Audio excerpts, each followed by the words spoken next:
The FBI's Internet Crime Complaint Center tracks the financial damage caused by cyber attacks every year.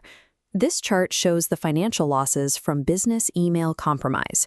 In 2023 alone, organizations lost $2.9 billion. Since 2015, the total is $14.3 billion. The threat is rapidly accelerating, with attack volume more than doubling between 2022 and 2023. Organizations spend millions on secure email gateways, which are specifically designed to filter out malicious links and corrupt attachments. Scammers bypass those expensive defenses by removing the software component entirely. They use plain text to manipulate their targets directly. The greatest vulnerability in a modern enterprise lies directly within the automatic human compliance built into the corporate hierarchy. The operation starts by impersonating a high-level regulatory authority.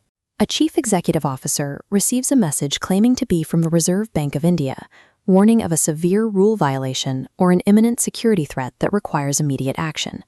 The objective is psychological. By inducing panic, the attacker overrides the executive's critical thinking and forces a rapid response. The attacker includes a compressed zip archive, framing it as an urgent, mandatory regulatory review that must be processed immediately.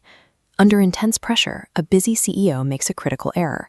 They forward the file down the chain of command to their chief financial officer.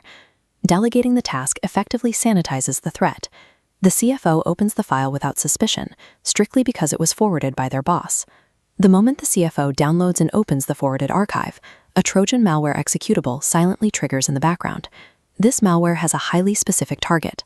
It extracts session tokens from the computer's active web-based messaging applications, like WhatsApp, giving the attacker complete control of the account. In an alternate vector, the malware silently alters the victim's phone contacts, mapping the scammer's own phone number to the name CEO. Now fully authenticated as the executive, the hacker demands urgent wire transfers or fake invoice payments from the finance department. The employee complies because defying a sudden, urgent financial order from a superior feels like career suicide. Blind corporate trust becomes the ultimate exploit.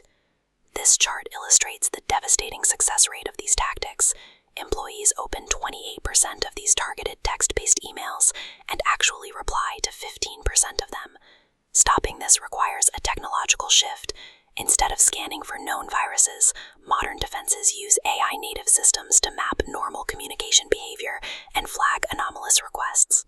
National security authorities recognize the limits of software alone and have begun issuing urgent interventions regarding this specific threat. The Indian Cybercrime Coordination Center recently released a specific warning targeting corporate finance departments to stop what they call the boss scam. Their core mandate requires establishing a corporate culture that relies on out-of-band verification for all financial requests. Out-of-band verification simply means that any digital request for urgent funds must be confirmed through a completely different medium, such as a direct phone call or an in-person meeting. Digital identities are easily spoofed. The billion-dollar defense against cybercrime relies heavily on institutionalized skepticism.